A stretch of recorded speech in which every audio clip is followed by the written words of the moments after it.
right, welcome. My name is Stephen Bowles, and you're listening to the Production Channel, where we bring the very best of the production industry, whether that's interviews with lead production and staging management producers and stage callers, or audio, video, media servers, or really just down and dirty vendors and how they're kind of loading in the gear, getting everything going. At the end of the day, we're trying to bring the production industry to the industry. And so I'm joined today with Clem Harrod. Clem is a good friend of mine. Hey. And Clem, someone we've been working with, that I've been working with over the last couple of weeks and months on what is the production channel. And so, Clem, what is it? In your head, what is the production channel? Well, the production channel for me is just like sitting backstage. We got that downtime. We're talking about things in life. We're talking about the industry. We're just talking about the nature of what we do, whether it be, the next show that we're on, or this cool little piece of equipment that just came in, or talking about our kids, or talking about that cool restaurant that we went to, or lounge that we went to, a bar or whatever. Techs love their dive bars. So all that, the production channel. When Clem and I were talking about it, there's not a place that we all go to get this information. We go to Facebook and we look at the best photos or sort of shots that we took, backstage of a really cool gig we worked on. Or we, just sort of directly talk to each other backstage, but we're only seeing each other maybe once every couple of weeks, or even months, sometimes even years. And so just having a place where you can sort of channel that conversation. And so production channel, just like you think, you got, your comm, and this is just the place where the chatter happens across the chatter happens across a lot of different disciplines, but all sort of centralized and around production, right? We're not going to sit here and talk about, food blogs or something like that. We're going to talk about what's relevant to our industry and things that matter. And when we talked about what are we going to do on episode 0, we, sort of went back and forth, and I just said, we got to do Clem. We got to get you. You are not only someone who has really traversed different verticals inside of this industry, from really sort of sports camera to lead projectionist, but also you've seen the range, everything from small load-ins and breakout rooms to really massive technology and IBM events that have 15, 25, 30,000 people in the room. So I think you've seen the industry. You also have the pulse of the industry. You really speak well about it. And I love it. I love it. You do. And then just knowing you and your family and that sort of balance, I think it's right. So anywho, we're going to dive right in with you, Clem, today. So with that, give us any bit of an idea, like how in the world did you even find this crazy industry that we call production? Yeah. Well, I had somewhat of an eye for art instilled in me from my mom. She was a still photographer, she is a still photographer, and just loving the arts overall, dancing, music, all of that. So that for me, what we do in this industry is an art form. I look at what I do as a projectionist as an artist. So that is my foundation. I understand my foundation. And from there, I took a lot of television production classes in middle school. Then in high school, I went to a special high school where I studied television production for 2 of my 6 classes each year. And so understanding, and I was bused, to a specific school, and then I was able to go to Florida State from there. And at Florida State, I applied for the film school but didn't get in, which is perfect, because I thought I wanted to be a film editor. Right. I'm not the type of person to be in a box like that. I gotta flow. I gotta get out. I gotta feel things. I gotta be a part of, like you said, the pulse. I gotta feel the pulse of everything, not just my task. I want to feel everything. You would never have done well as a video editor. You're in a box, in a cave, locked in there till like 2 or 3 in the morning. Right. Which is really no different than what you're doing now, but you're around in a massive arena and around other people. But working till 2 or 3 in the morning. Chatting on the production channel. Yeah. So at Florida State, I learned how to shoot sports, and I learned how to anticipate an athlete's movement and embrace the whole production aspect of it. I was a part of, as a camera operator for Florida State football, but then from there, I was a producer and a director for basketball, arena football, ice hockey. All of this was in Tallahassee. So I learned how to so many levels of the production industry. And so I applied for an internship my senior year to everywhere, every sports team, network, broadcast, wherever, just looking for my way. And Rick Price brought me to Orlando. So I interned for the Orlando Magic in 0102. And what a great experience, because once again, I thought I wanted to be an editor. Right. And Rick Price was like, no, with your experience, you're going out in the field with me. You're doing the electronic field production. So I was like, all right, cool. I'll embrace it. I love it. And so September 17th of 01 is when I started my internship with the Magic. And then in February of 02 is when I had my first gig with LMG. And I remember my first gig, Steve Ulmer actually brought me in. He recommended me and made those connections for me, and I started right in with a Ernst & Young loadout. So you went from, so that's fun. So you basically, like I think a lot of people did, I as well started doing TV production in high school, and then you sort of just kind of running that out, and you're like, well, there's no way I'm going to be a banker, so you just kind of kept pursuing that. But like often, people don't exactly know how TV production is directly going to translate into the real world, right? So how do you actually move that? And so you put both a line in on sports with Rick Price with the Orlando Magic, which is awesome. I want to hear more about that in a second. But then you also put a line in with just traditional kind of freelance corporate events, because LMG is a rental and staging house based out of Orlando, but nationwide. And so you started at load-ins, which is a very common thing. That's awesome. So then I guess just tell us how that went. You're both building up your sports career and you're building up your sort of freelance corporate event projectionist career. Yes. How did you do those together at the same time? Well, what I didn't mention was I was also doing news at the same time. What? Yeah. I mean, because when you're first starting off, you have to pay the bills. You have to have money in your pocket, and you're just trying to find your way. You don't know how this industry works, so you're just trying to figure out. You're figuring out your way, your niche, and figuring out a place for you to fit in. And so, the news was just a temporary thing. I knew that wasn't my heart's desire. That's not where I wanted to be, but I had to do what I had to do to get where I wanted to go. And so I'm running these. At one point, it was three businesses, or three parts of me were running parallel. One was going a little faster than the other, and as one started to take off a little more, then I let go of the news. So the news was the first to go, and then now I have sports, which I was doing the Magic, doing the Rays. I was doing Orlando Sentinel varsity sports, high school shoots. I was doing every single thing just to continue to get my foot and my name and known, but also building up my skill set. So that's the same thing was going on the corporate side. So I'm doing load-ins, load-outs, breakout rooms, little bit of camera utility, or cable page as it's called, barely doing some camera work, when it's like the whole time I'm like, I know camera, I can do camera, right? But those weren't the jobs that I was being offered. Well, and there's a big difference between camera work in sports versus camera work in corporate. Not necessarily just in the gear, but one mindset. Yeah. One is, and not to limit or ever sort of box in what corporate events, camera operators do, because they're essential. I mean, my background's live video director, so I built significant relationships with a whole bunch of freelance camera ops and couldn't do it without them. But one is way more active than the other, right? Yes. You would be underneath the hoop at a Magic game, feet away from these professional athletes, which is just getting that run right over there. by these professional athletes. Exactly, getting run over for them. That's right. So it's just a little different than, a CEO on the stage. But yes. All right. So then, recently, you really and have kind of moved entirely towards projection. Yes. So tell me about that. Why now?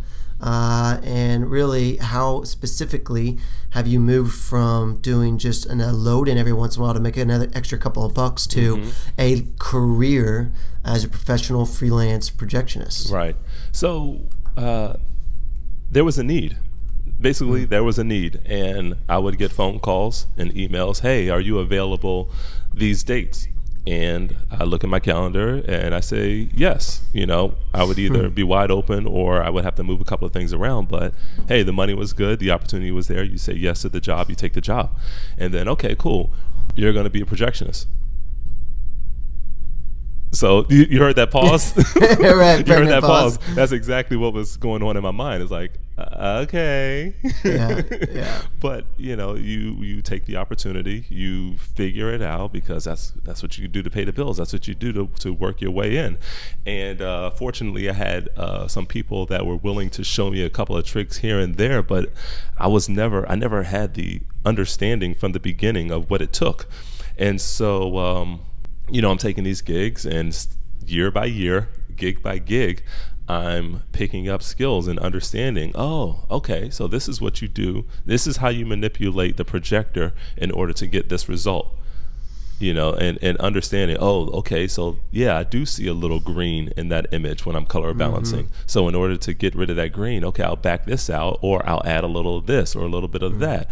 And so just having the right teachers over the years to give me tips here and there, I've compiled them to work my way up in the industry, from just doing breakouts to doing little mini general sessions, or then glorified breakout rooms, all these little things that have led me up to to learn how to blend and be a widescreen projectionist. And then when warping came around and the curved screens, it's like that's when that real passion started to develop for the industry, and realize that I'm a professional, I'm an artist at the same time, because I can enjoy being around everybody else when we're building the project.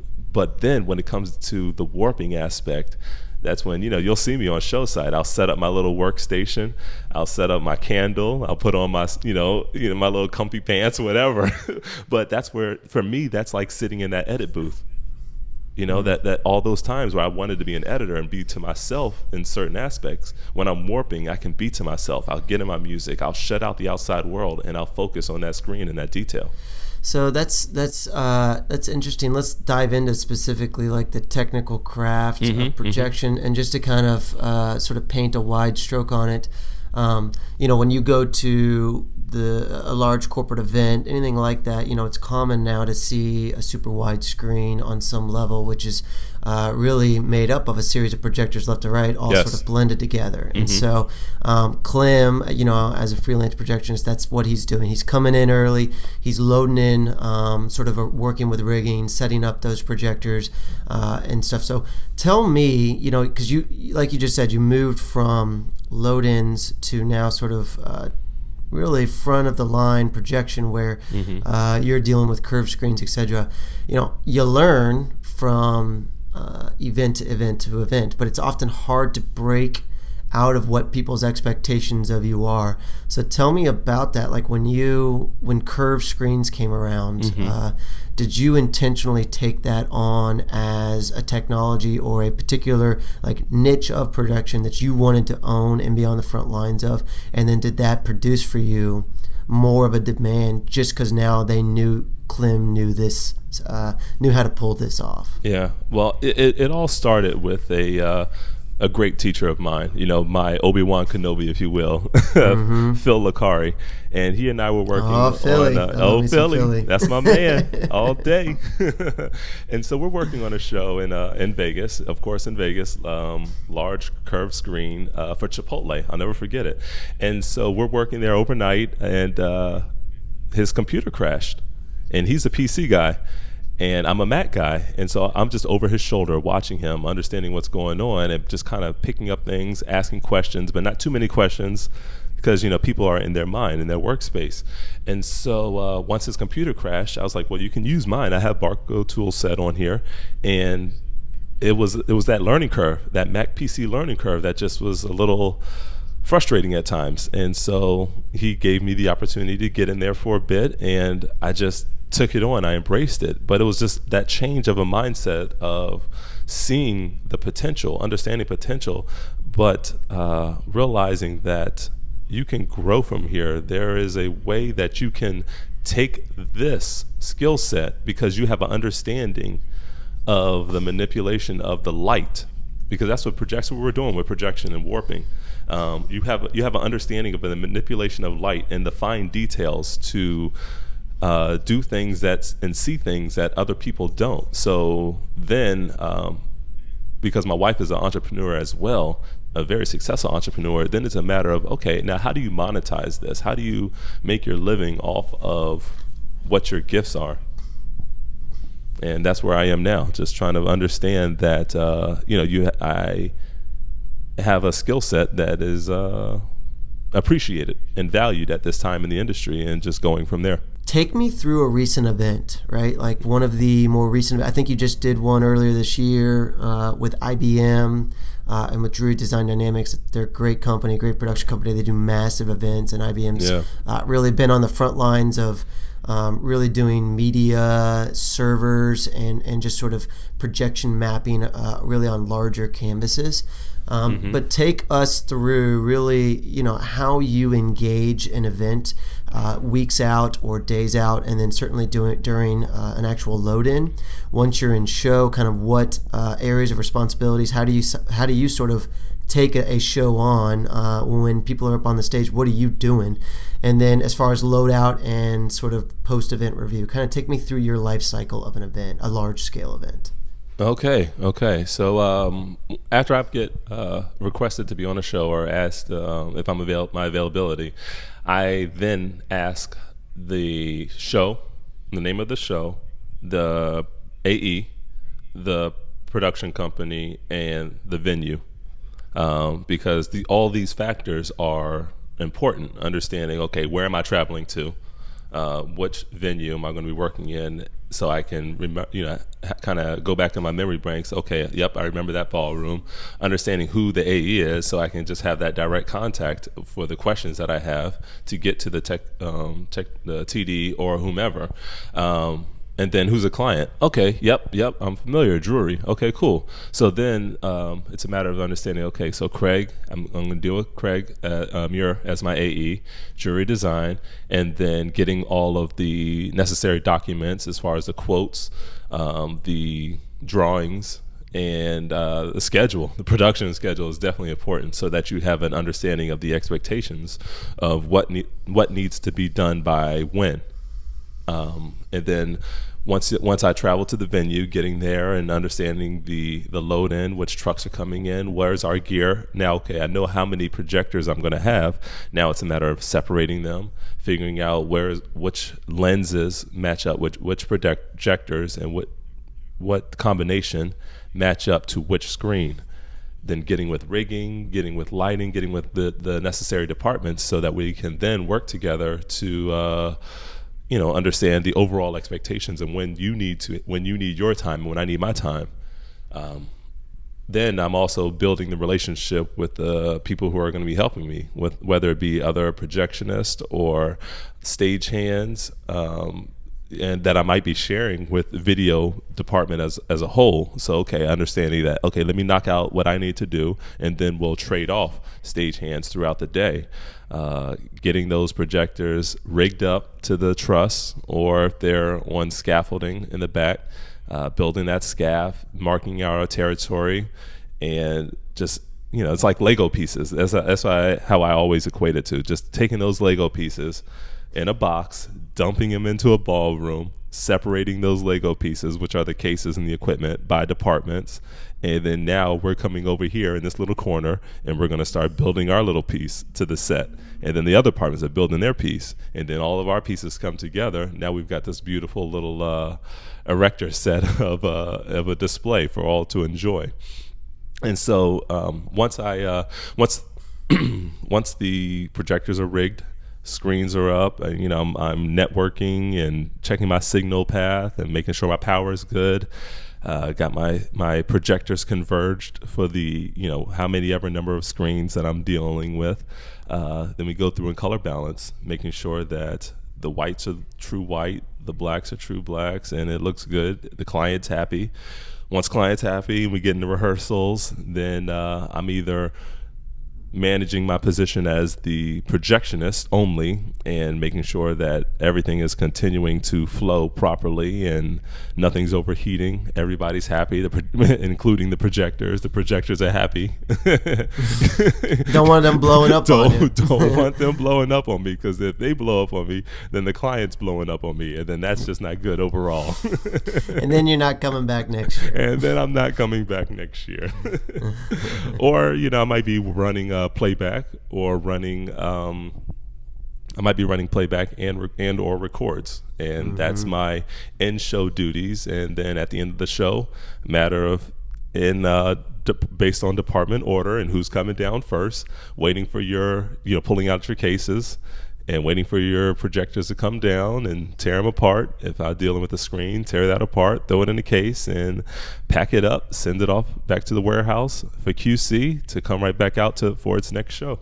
So tell me a little bit more about, that dual role that is often expected of a projectionist, right? So maybe not on the largest shows, because they might put a body into playback or record so that you can just focus on projection. Right. But certainly on those sort of small to medium, if not medium large events, the general expectation from at least the sort of corporate event production side is that you will do another role during show, but load in projection during load in. So how much of that was like a curve? You came in thinking you're just loading in gear, then you're having to figure out what these playback devices are, right? Or then you're having to learn the nuances of a Key Pro record or whatever. Talk a little bit about that. Yeah, I mean, it was difficult, especially with starting off with beta decks, and then then we would have this Excel sheet that would basically you plug in the time where the video started, maybe the duration, and then it would calculate your countdown cues, and then they had like the turbos or this qubit. I remember using this qubit system where I felt like a computer programmer getting in there and typing out certain codes in order to edit the video. You talk about a learning curve. Oh my gosh, that was just silly. It was troublesome at times. Right. Especially when you're not using this every day.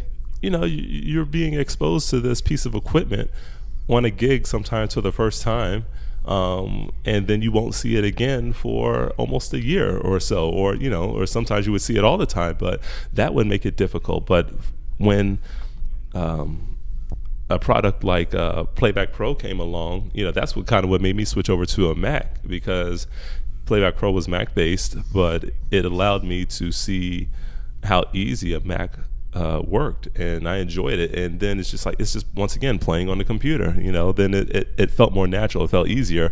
But it can be difficult at times to have that mindset of a projectionist, but then realize that, oh hey, we need you to do playback. So this happens on shows often. I'm in projection mind, loading in, managing my team and working our goals throughout the day to get to that end result. And then I'll have a stage manager or an ASM come up to me, hey, I've got some videos for you. When will we be able to see them? And I'm like, no, I'm sorry, I'm in projection mind right now. I don't. Tomorrow, but those are some of the responsibilities that come along with running those dual roles. I know exactly what you mean. I mean, actually in the sports and also in touring, right? Concert touring, often the person who's a rigger, right? I went on tour with Maroon 5 or Train for a series of dates, just directing cameras for them. And my camera operators during the night, during the show, were actually the riggers during the day. So that's a common thing that we see in the production industry. Whether it's the best way to do it, I don't know, but it is a common thing. Well, let's turn now towards just sort of that work-life balance, because again, you've been doing this across different genres of the production industry: sports, broadcast, and then corporate. Corporate naturally has a very freelance, travel-heavy sort of nature and culture about it, which can put a stress on family. And you and I are actually going to do a deeper dive into just work-life balance in another episode. But pass us through on that. Like, how have you found that rhythm with your family and work? Well, you know, it took for me to fail miserably in order for me to realize that there was an imbalance. In my mind, I'm constantly thinking about that job and the next job and bringing home that money for the month and just almost a narrow-minded approach to what was going on, and not thinking about my family unit as a whole, and that my job is just a means to support my family unit. And so it became difficult when my wife was the one who was constantly, you know, on me about, look, you're gone too much. You know, I'm working 20 days a month. Then I eventually narrowed it down to 15, and now I'm trying to narrow it down to 10. But it was just that, you know, missing out on all those games or those milestones at home, or just the overwhelm that my wife was feeling, you know, as somebody who works and an entrepreneur and doing her thing, and just like missing out on the kids in general. You know, I don't want my in-laws raising my kids. I want to raise them. You know, I want to be in their lives. And so it was just a matter of understanding that, you know, my like I said, my work is to support my family. And when I was coming home and it felt uncomfortable, and it felt more comfortable to be gone on the road, that's when I realized there was a problem. That's not the work-life balance. And I was listening to another podcast, and he took the approach of, it's not necessarily a work-life balance, but a work-life integration. You know, how can the two work together, and understanding that I don't have to carry the weight all by myself. But then on the other side, because, you know, yes, my wife works as well, but there are some people out there who they're the sole provider for the family, right?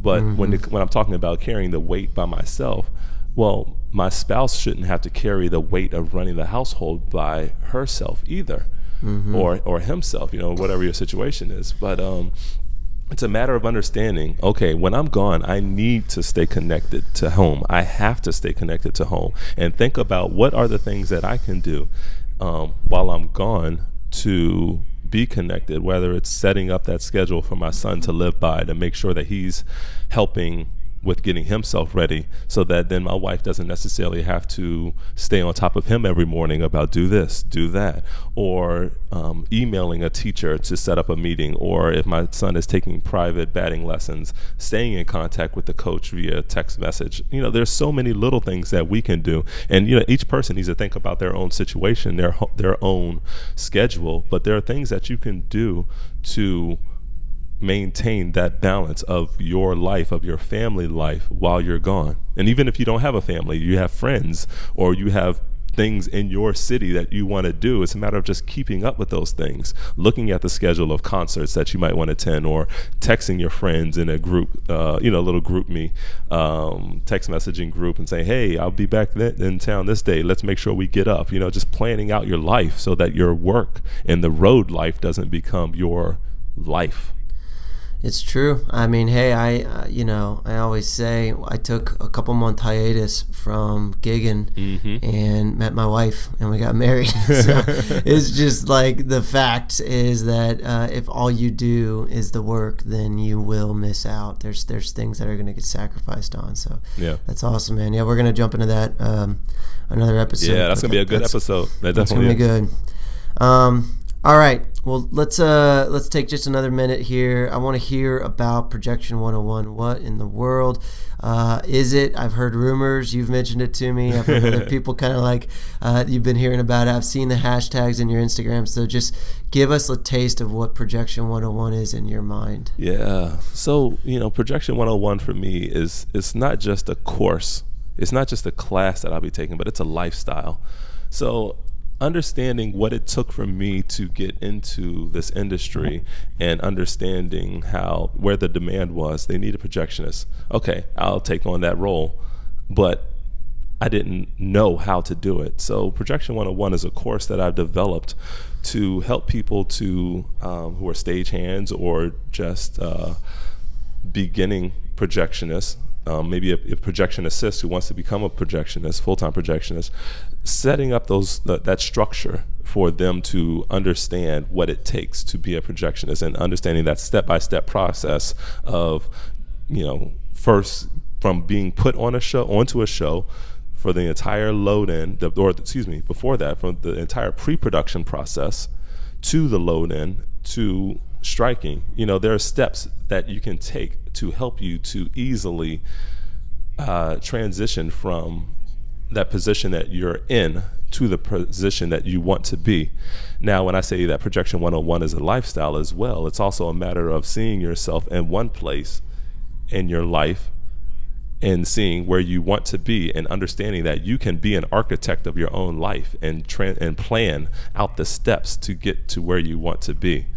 But that's a whole nother course. But if you are a projectionist as well, and you want to move beyond that basic level, or you are doing certain skills and you feel that you are into the blends and stuff like that, but you want to sharpen your skills in other avenues, there's also individual coaching that I'll be offering as well, to help people to, like I said, to sharpen their skills, to become a master of their craft and not just be stuck in one level. We are skilled individuals. We have a niche that we can grow in and be prosperous for, not only for ourselves but for our families, and that's kind of what Projection 101 is all about. That's awesome. I think the thing I love about it most is that it's all about sharing information, helping other people grow and learn. I think this industry is built on virality. The only way you even get a call from a random gig that you'd never worked before is because somebody suggested you. Somebody spoke out for you and said, yeah, Clem can do widescreen projection. Give him a call, he'll take good care of you. And so making sure that we are intentional about that, both in hooking people up with gigs, but also making sure that people are learning, they're growing in their craft. It's not very clear what the upward ladder looks like in our industry, because technology is ever changing. Well, yeah, and because we're not all in the same corporation that has the same title hierarchy or anything like that. And so being able to just pour knowledge and skill and trade craft into people in an organized way, which is what you're really talking about, that's awesome. All right, well, we got to wrap. This has been there's a lot of chatter on this production channel right now. There's a lot of chat. This has been good. We this is our first one. We're gonna keep bringing you guys some just people from the industry. Again, we're gonna cover it all. We're gonna go between stage production, we're gonna go with pre-production, we're gonna go into the the media, the post, the whole sort of gamut.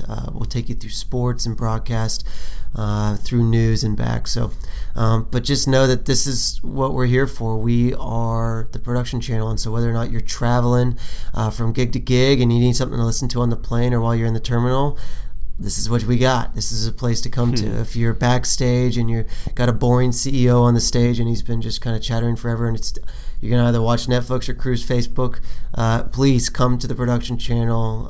Sharpen your skills. Give us awesome content. Sharpen your skills.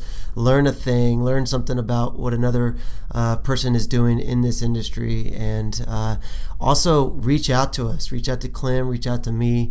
And really send us those stories. If you feel like you've got an excellent thing or a particular craft you want to share, hit us up. We want to know about it. So with that, Clem, where can they, what hashtags or whatever can they find you on Instagram? Oh man, you can find me on Instagram all day. I'm under CLEMCO.AV. I also have a personal one, Tuvac 15 TUVAC 15, and CLEMCO.AV is CLEMCO.AV. And my hashtag projection 101. It's a lifestyle all day. That's awesome. All right, well, thank you so much, and tune in next time for the production channel. Chatter.